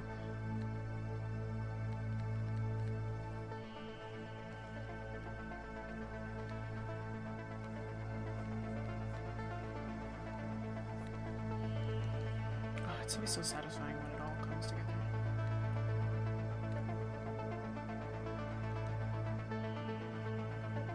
Am I drawing the white-tailed deer skull and do Google Images?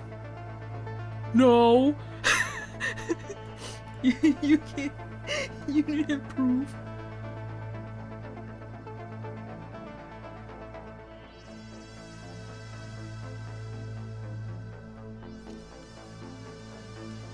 Watched Klaus for the first time yesterday. I can't believe no one tied me to a chair and made me see it when I said I didn't have time because the movie's a masterpiece. The movie is a masterpiece. I watched it around the holidays with my family, or with my dad and my brother. Absolutely gorgeous. It's amazing that it's animated in 2D.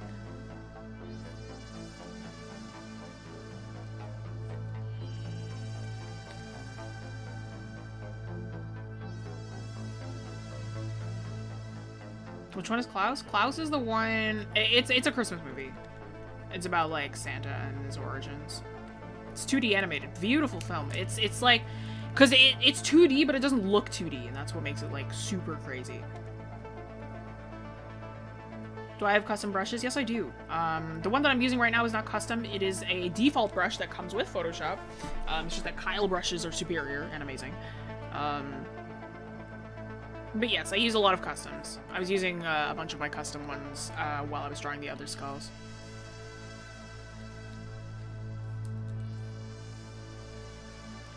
Watch out for deer at night down here. They get hit by cars all the time. Yeah, yeah. That's the same thing over here, but like that's in the countryside.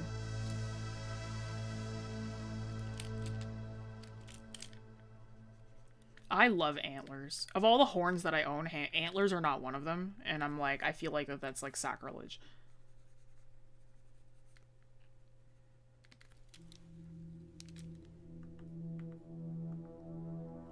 Where do I get the custom brushes? I usually make them or I buy them off of artists, so I don't redistribute my brushes.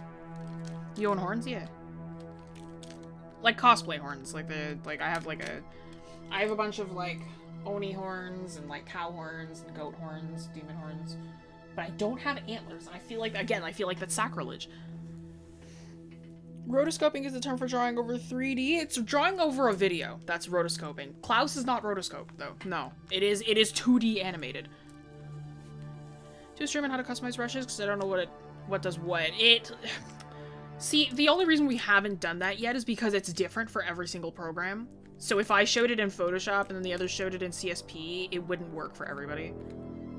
Which is like, it's because customizing brushes is a very proprietary thing. Yeah. You cosplay? No. I just like horns. Horns and ears and like you see my cow ears on my headphones. Like I have like semi-realistic actual cow ears that I can wear.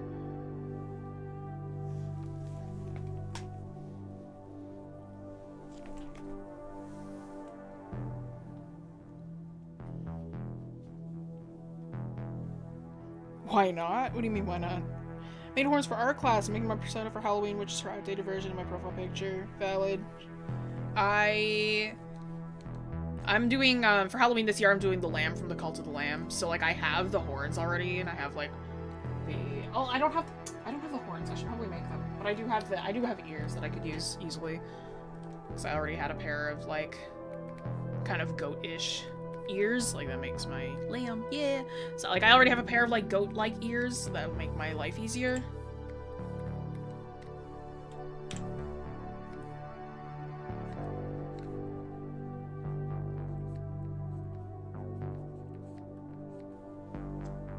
Cult of the Lamb is so good. Sorry, I keep on bringing him up, but I watch my partner play Cult of the Lamb. Can I dress up for Halloween while taking your test on Monday? Yes. You kidding me? Absolutely.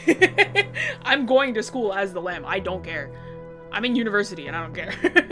a bunch of my friends are dressing up for Halloween. I know that one of them they're dressing up as a pirate. I'm gonna see if I can get a bunch of my other friends to dress up. I love that game. It's so good. It's so deceptively cute. I think that's why I really like it.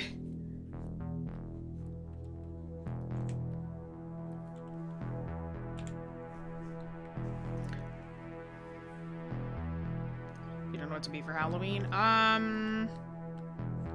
One of the over the garden wall characters.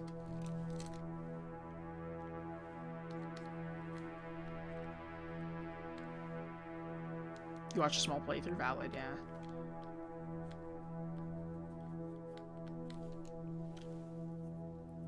I'd be a witch every year, hence my name, be your username. Yeah, Cult of the Lamb. Be Fink. Fink? Think. Oh no, that's not his name. I watched it yesterday. I don't even remember his name.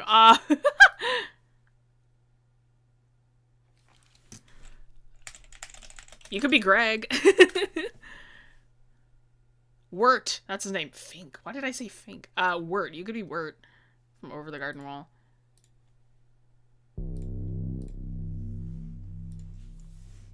Wirt put together a costume last minute and Over the Garden Wall. Yeah, exactly. That's what I was like. Yeah, just plays that character. I think I'll play it sometime. Yeah. A man of the adventure. Lol.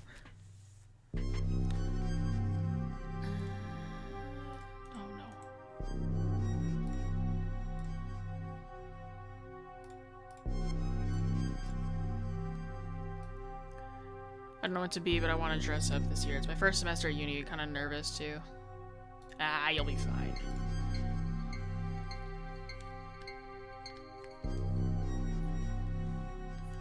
If there's one thing, well, I mean, I go to an art university, so I guess that makes it easier on me, but if there's one thing that I've learned about uni students is that, like, well, they'll do anything to have, like, a bit of serotonin come back, so dressing up makes you happy, then do it.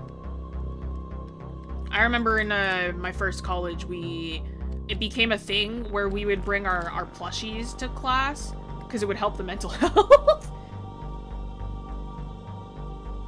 Got a skull mask, that's all the squeaky I got. I still have my, my plague doctor mask from when I was in high school, because I was a plague doctor one year.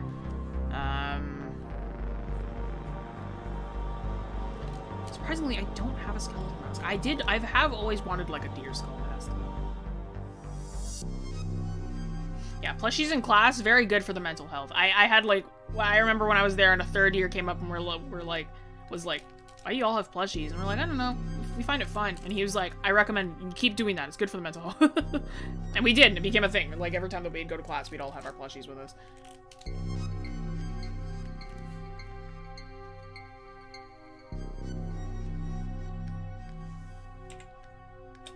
Why does everyone but me own a plague doctor mask? I think the universe is trying to tell you to get a plague doctor mask. I think that's what it is.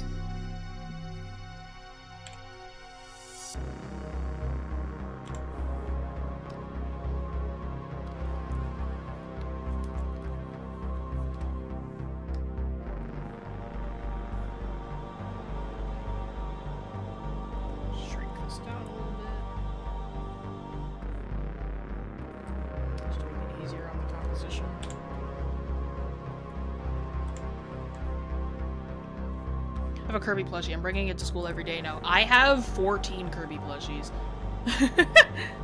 I call them my council. I need a 15th one so that, like, votes can be not even anymore.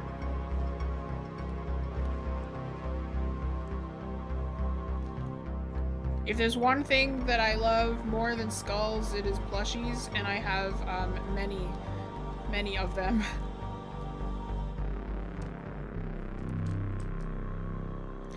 Here, we're gonna get one and put it on the wall alongside my hats. Nice. 15 Kirby's. See, that's 14 Kirby plushies. Not counting all the other Kirbys I have, because I have the Kirby Nendo. My best friend got me 10 mini Kirbys to put around my room. I have Kirby Gotcha figures. I have just, I have Kirby all over my room. Like, there's Kirby everywhere. If you, like, saw when I had my camera on, there's a Kirby on my microphone. Like, my desk mat is a Kirby print.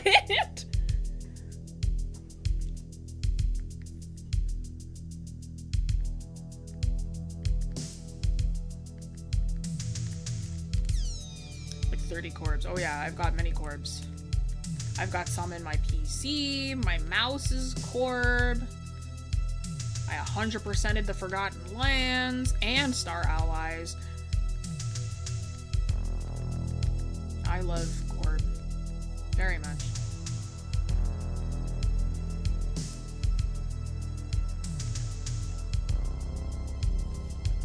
Should I have pulled up a reference for this? Absolutely. Did I? No.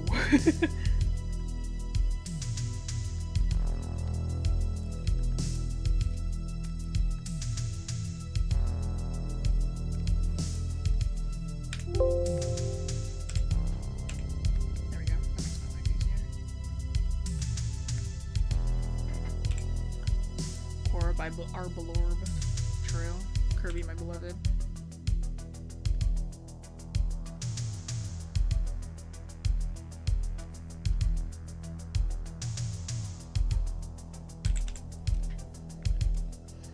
Crochet a Kirby, make it your 15th Kirby. Nah. There's a few Kirby plushies that are coming out soon that I kind of want. I might just, but we have like a claw machine, a few claw machine places near where I live, so I'm thinking of like getting one of those instead soon. How long's the streaming going on? About an hour and 40 minutes. We'll be ending in 20. We got 20 minutes of this left.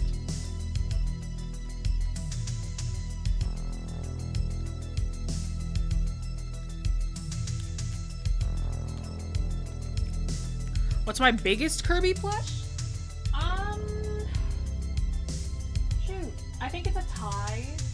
between the 30th anniversary one that I have and a plush that was given to me by my best friend, which is for my 20th birthday, which is a giant Kirby, like a Kirby that has like eaten something. So he's got like really puffed up cheeks. It's my favorite one. I cuddle with it like every night.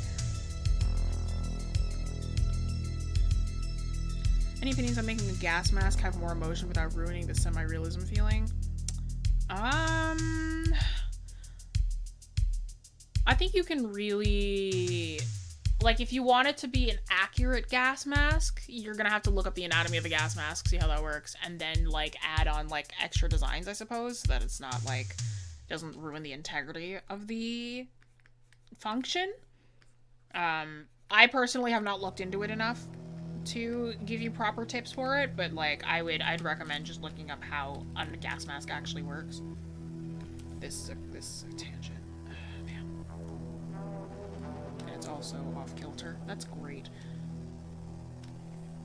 Let's just do that. Beautiful. Procreate versus CSP? CSP. CSP has more functions. Better handling. Procreate's too simple. By comparison. Procreate's fine, it's just I like very busy, intensive UIs, and I think that CSP just offers a lot more. Like position rotation of the face, just effortless and good eyebrows. What? Same, Jessie. Yeah.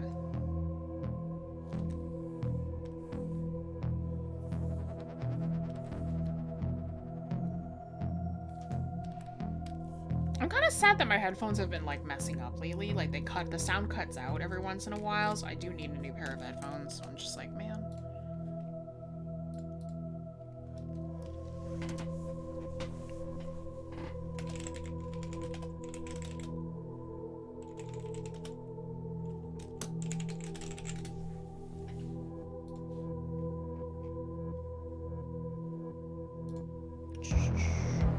Ibis too? I personally don't like Ibis. It's up to you though.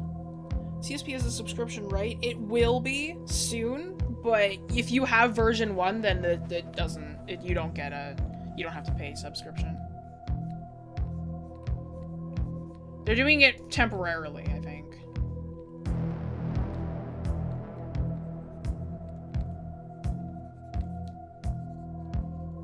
I think it's like a tester or something. And if CSP is worth it, then I feel like the subscription's also worth it, to be honest.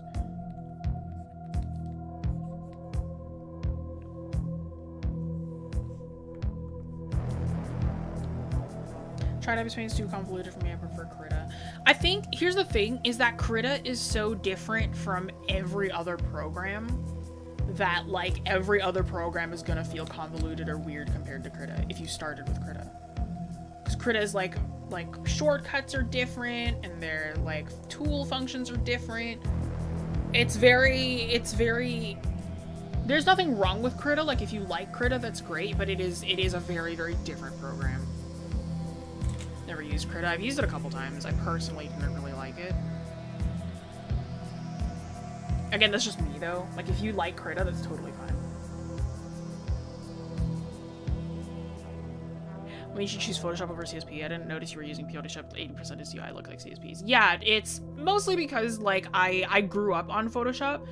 If you use both of them extensively enough, you'll realize little differences between the two. Like Photoshop is just the one that I grew up with, and I'm kind of used to it. I also like the assets that Adobe kind of comes with. There's like a whole font library you can choose from. There's Adobe stock, Adobe color, Kyle brushes, that kind of thing. Because I do like Photoshop's custom brushes. But yeah, there's very little things. I'm also very photo edity, so like Photoshop leans on the more photo edity kind of function by comparison to CSP, which is very illustrative heavy. Like you really shouldn't do any photo editing on CSP. But it's up to you, I think, like whatever you prefer. Wow, Skull, hi Kay. Welcome in. You caught us at the tail end. This hand is incorrect and not listening to me.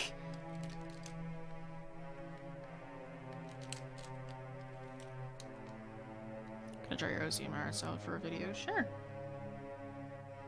I mean, this isn't really an OC, it's just whoever. I've just decided to draw this deer man.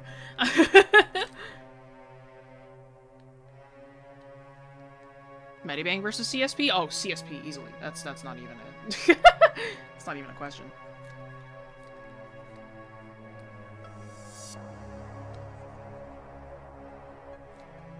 No, it's beautiful. No, it's not. It's not big enough, actually. I was like, what's wrong with this hand? I'm like, oh, no, it's not large enough, actually. It's a little too small there. Yeah, there we go. Yeah, Medibang is free, though. Yeah, for sure. Like, in terms of, like, pricing, like, obviously Medibang, it's free. Like, you're getting a pretty good program for something free, but as somebody who has the option to buy, like a paid program, I much prefer, like, CSP and Photoshop and all that.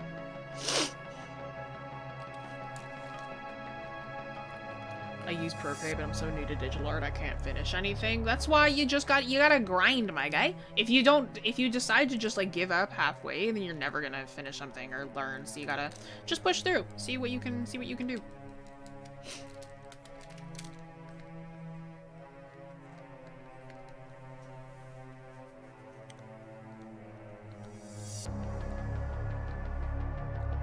Good to start with free software and grow into new software. Super true. If you'd like to start digital art and never really delved into it, definitely start with something free, see if you like it. Like, I have a photographer for a father. That's why I just had access to Photoshop from a young age, because it was like before Photoshop was subscription only. So I just had CS6. That was what I started. Oh, CS5. That's what I started with. Which was like, you know, one-time payment. You buy it and it's yours. Like, now I have, like, the legal subscription-based Photoshop, but, like, I used to. We've always had, like, I haven't always used it, but we've always had the, like, legal versions of Photoshop in my family. It's just, it was disc version. You would get the software for that on that.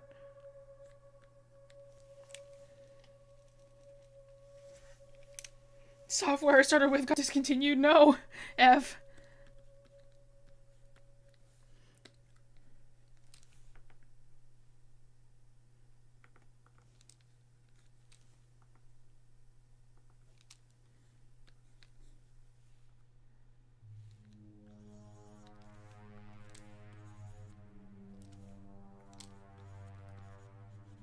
Trying to figure out what I'm doing here.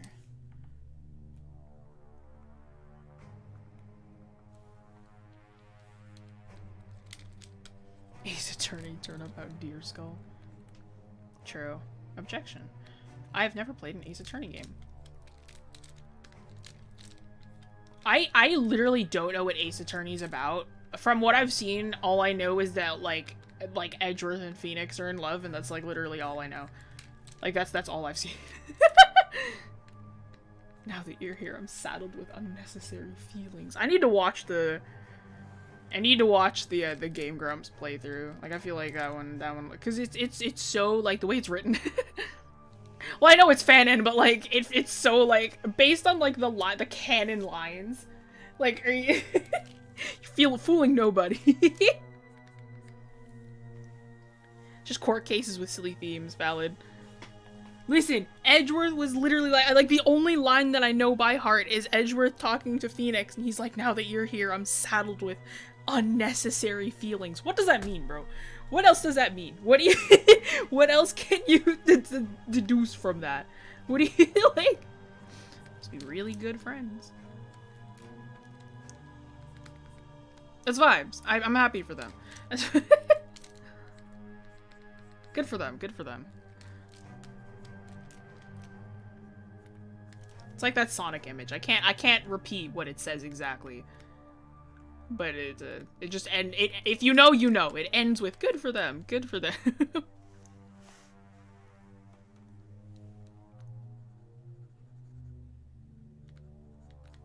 Unnecessary feelings or trauma. I feel like that's most stories, Kay.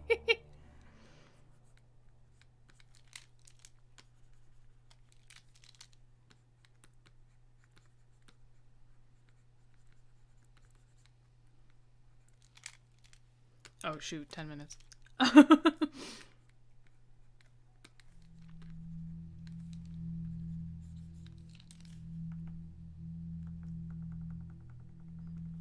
See, I started to draw like a hand in a pocket, but I don't like how that's turning out, so I'm just gonna like do my original plan. Thank you, Crow.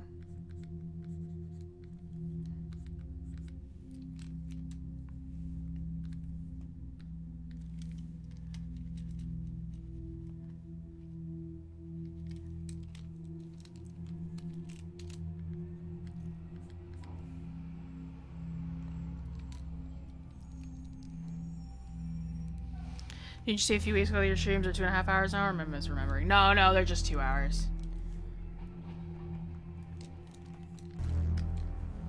Just 2 hours.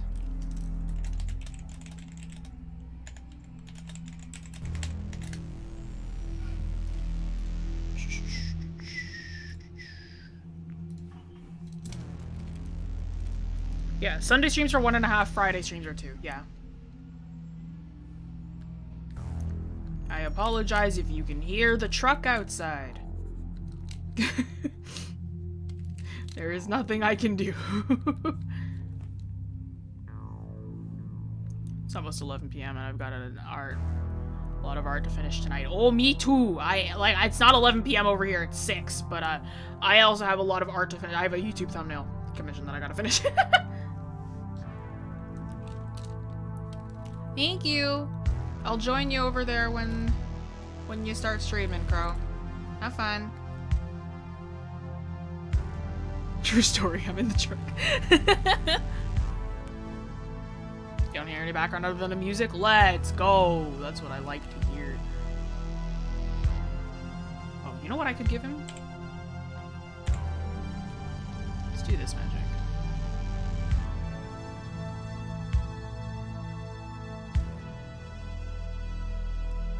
Pretty easily.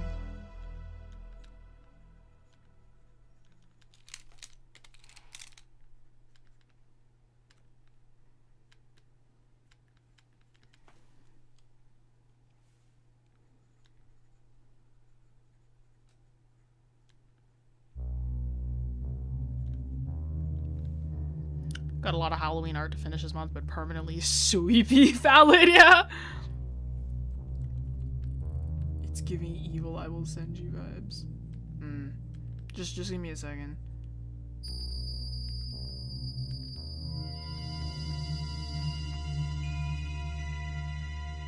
You don't need a human skull? No, don't worry. I got plans, yo. Don't worry about me. I've got this. I got this.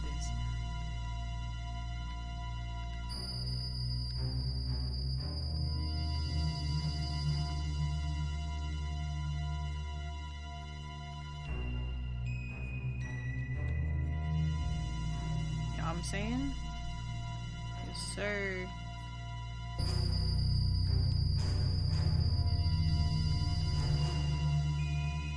Chlorophyll got fancy. My guy got like a humanoid body too. I don't know what's up with him.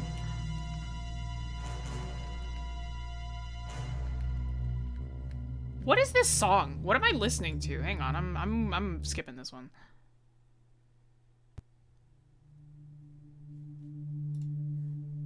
Okay, sure. Yeah, I need to fix this. It's bothering me. Sometimes when something bothers you, it's good to just like skip it and then like you can fix it later. That is what I'm choosing to do with this arm right now.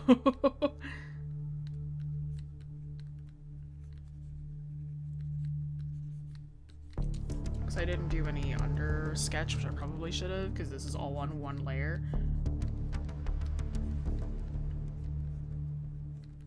Scooby-Doo OST, for real.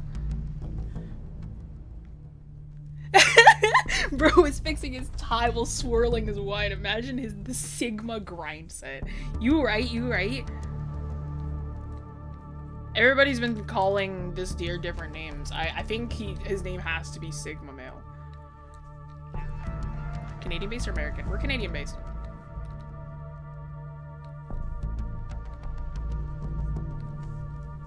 Sigma deer. Alright, let's fix this. Let's see here.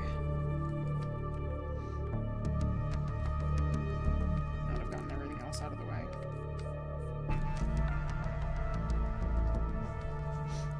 John Deere. Because it is very much like...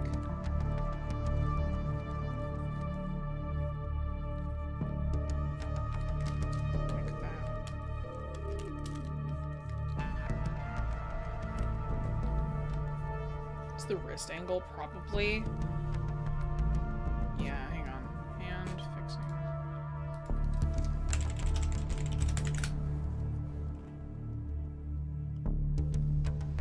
Yeah. Alright.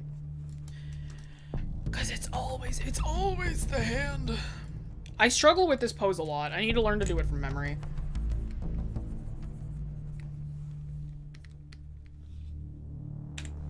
We found him. It's the John Deere. You right?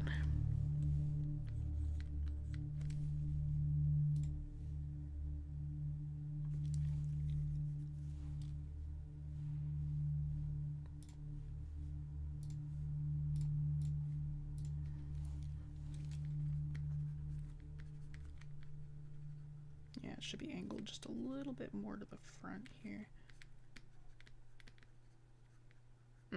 Yeah, there we go. Looks a little better there. There we go. That feels a little bit stronger.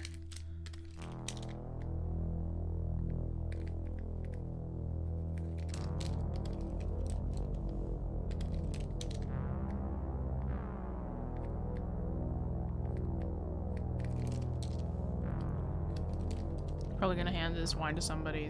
I don't think he can drink it all. Says you. Who says he can? Who says I think anything is possible if you believe enough in an eldritch horror.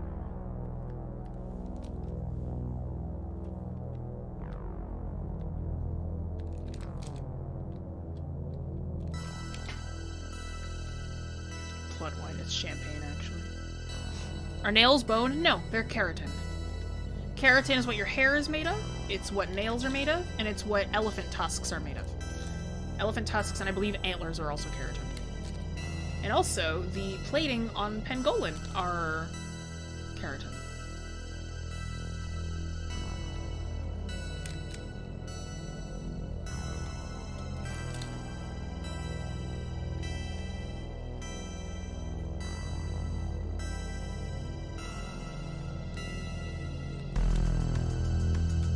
Yeah. Keratin is in a lot of different things. There we go, that does feel better.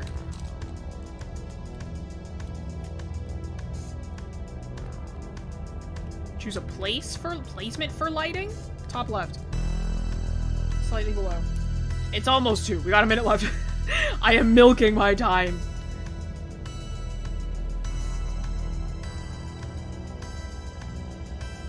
Still super incorrect, but I'm like, it's fine, we'll live with it. It's good enough right now. Yeah, I gave myself less than an hour to draw something today, so not gonna be nothing too extensive. I didn't expect it to be anything crazy.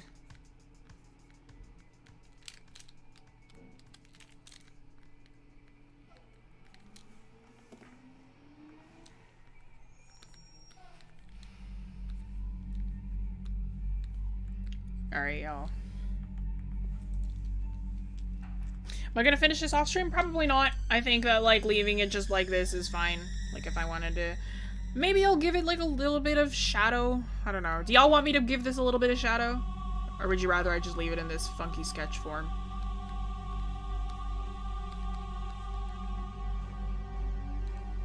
One minute till Jessie ascends to another dimension. Disappears in the world. Probably.